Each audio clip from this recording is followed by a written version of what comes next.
हवास बाख्ता कर छोड़ा है कम अज कम। मैं एक और लफ्ज बोलने वाला था लेकिन हवास बाख्ता, इसने इस हुकूमत को, इमरान खान के मुखालिफिन को परेशान किया। तो फिर क्यों बुला लिया असद मजीद को? परेशानी है। अब इमरान खान ने इनके मुताबिक और इनके बाज लोगों के मुताबिक लीक कर दिया अलकादिर ट्रस्ट केस में भी और तोशाखाना केस में भी, नैब में।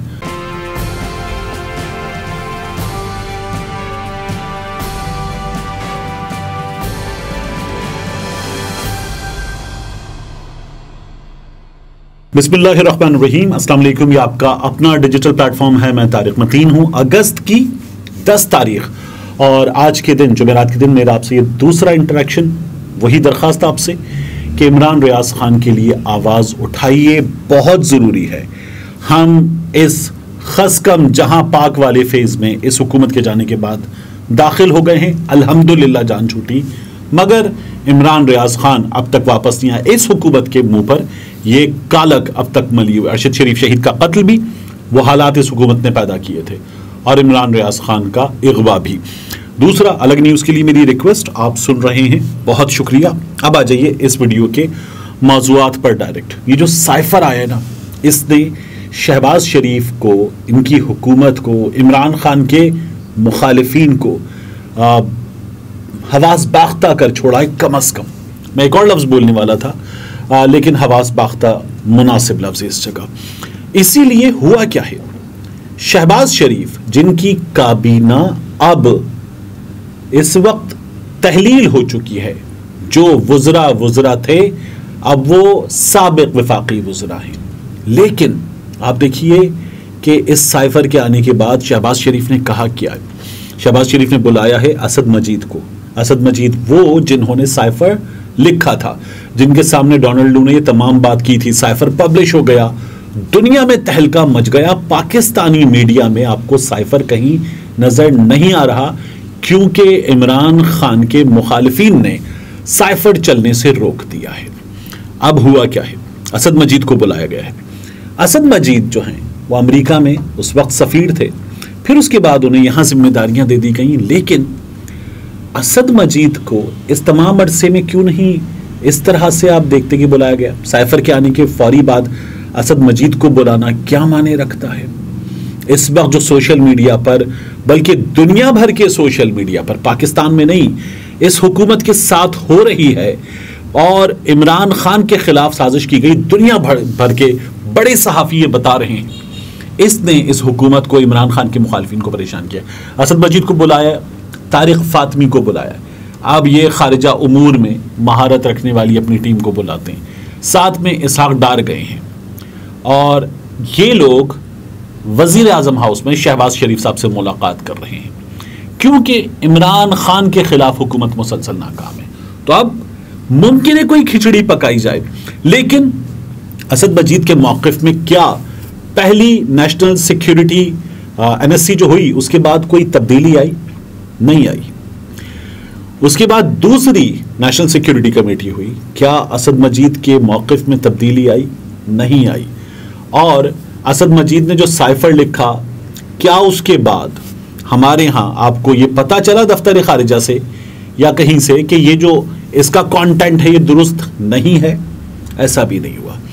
तो अब इसमें कुछ किया जा सकता है। और इससे पहले क्या हुआ था, याद रखने की चीज़ें ना, मैंने आपको पिछली वीडियो में बताया था कि जिस तरह से पनामा लीक्स आने वाली थी, क्योंकि international consortium of investigative journalism, उन्होंने जब ये पूछ लिया शरीफ खानदान से कि आपका मौक़िफ़ क्या है लिखकर, तो शरीफ खानदान को पता चल गया कि दुनिया भर के सहाफ़ियों की इस तंजीम को तो ख़रीदा नहीं जा सकता।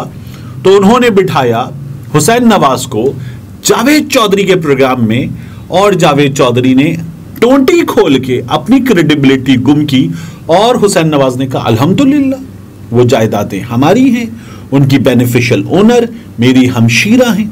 ये हुआ था।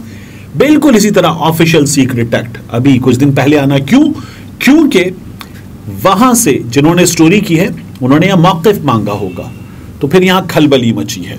ये जो आज़म खान महीना भर अगवा हुए थे, ये तमाम चीज़ें हुई ना हमारे सामने, और फिर उसके बाद आज़म खान का एक मुख्तलिफ बयान जो कि अभी तक आया नहीं है, रिपोर्ट ज़रूर हुआ मीडिया पर।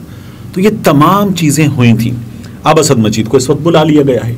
क्या करना है? आप कह रहे हैं झूठा है, अब भी इंटरसेप्ट की स्टोरी आ जाने के बाद भी कुछ साबित नहीं हुआ, तो फिर क्यों बुला लिया असद मजीद को? परेशानी है। दूसरी बात याद रखिएगा कि शहबाज शरीफ साहब ने एक इंटरव्यू दिया है, और एक वेबसाइट को इंटरव्यू देते हुए शहबाज शरीफ साहब ने क्या बात की है, देखिए मैं आपके सामने रख देता हूं शहबाज शरीफ साहब का फरमाना क्या है इस हवाले से। इंटरव्यू में शहबाज शरीफ साहब कहते हैं अगर साइफर के मुंदरजात दुरुस्त हैं तो ये बहुत बड़ा जुर्म है। अगर साइफर के मुंदरजात दुरुस्त हैं तो ये बहुत बड़ा जुर्म है बजाते खुद, ये शहबाज शरीफ साहब ने कहा है। यानी वो ये कह रहे हैं कि कुछ साबित नहीं हुआ लेकिन ये बहुत बड़ा जुर्म है। अब इमरान खान ने इनके मुताबिक और इनके बाज लोगों के मुताबिक लीक कर दिया है और वहां ये छप गया है। तो हम ये अजम्पशन अपनी जानिब से फर्ज, और ये फर्ज वाला नहीं कि फर्ज करो, ये हमने फर्ज कर लिया है, हम पर फर्ज है कि हम ये माने कि इमरान खान ने लीक किया, लाजमी है कि हम ये माने। क्यों? क्योंकि इसकी एक कॉपी इमरान खान के पास थी, इसकी एक कॉपी कामरा एयरबेस पर इमरान खान को जनरल बाजवा साहब ने दिखाई थी, तो ये वहां से भी लीक हो सकता है। वो जो शाहिद में इतला को बैठकर तमाम चीजें बताते हैं और फिर उस पर 2 से 3 कॉलम लिखे जाते हैं, वो जो जावेद चौधरी को बैठकर तमाम चीजें अपने घर में पापा चाय में डुबो के खाते हुए बताते हैं और फिर जावेद चौधरी उस पर 6 कॉलम लिखते हैं, वो जो आफ्ताब इकबाल को तमाम चीजें बताते हैं, आफ्ताब इकबाल वीडियो करते हैं और फिर आफ्ताब इकबाल से कहते हैं यार तुमने बता दी, मैंने तुम्हें इसलिए तो नहीं कहा था कि तुम वीडियो में बता दोगे। फिर आफ्ताब इकबाल साहब वो वीडियो डिलीट करते हैं। वो जावेद वही जनरल कमर जावेद बाजवा साहब क्या नहीं कर सकते? तो हमारे सहाफ़ी ये सवाल भी उठा लें कि ये बाजवा साहब ने दे दी होगी और खबर में भी ये लिखा हुआ है। अच्छा, वो खबर में लिखी हुई बातें मान लेंगे, लेकिन खबर में अगर ये लिखा हुआ है कि ये एक साबिक मिलिट्री ऑफिसर ने दी तो ये नहीं मानेंगे, यानी बाकी बातें मान लेंगे।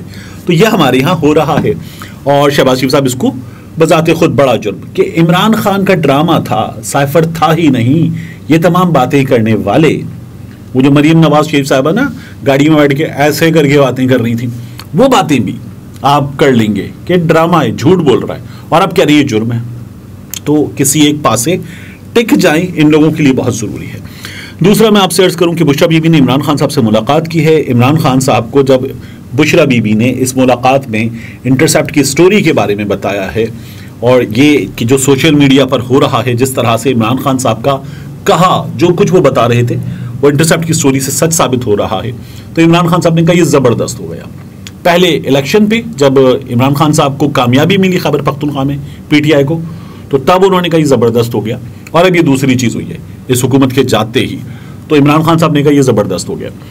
इमरान खान साहब से बुशरा बीबी की मुलाकात हुई कुछ कमोबेश आधे घंटे की, बुलाया गया, वहाँ और सख्ती कर दी गई, फिर नाके पे रोका गया, फिर बुशरा बीबी को उतार के इन्होंने पुलिस की गाड़ी में बिठाया, अंदर लेकर गए और वहाँ बुशरा बीबी की मुलाकात हुई।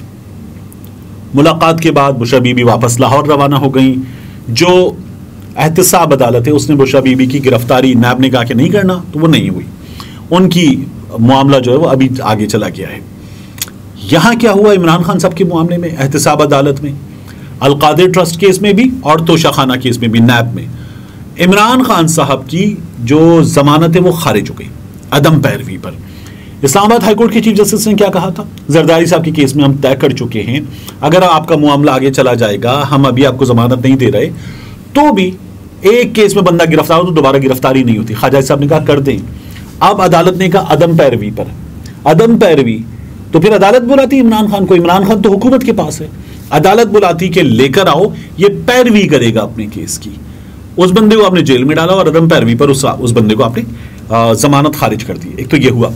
दूसरा, इमरान खान साहब के वकील शेर अफजल मरवत, उनके खिलाफ एफआईआर हुई थी। वो ये बताते हैं कि जब वो वहां गए हैं तो उन्हें पुलिस की जानिब से हिरासा किया गया है। उनका ये कहना है मुझे अगवा करने की कोशिश की जा रही है, मेरे पीछे पुलिस है और अब भी है। उन्होंने ट्विटर पे बताया और उन्होंने कहा कि अगर इन्होंने मुझ पर हमला किया, असॉल्ट किया, तो I have the right of self defence, ये उन्होंने वहां पर बता दिया है।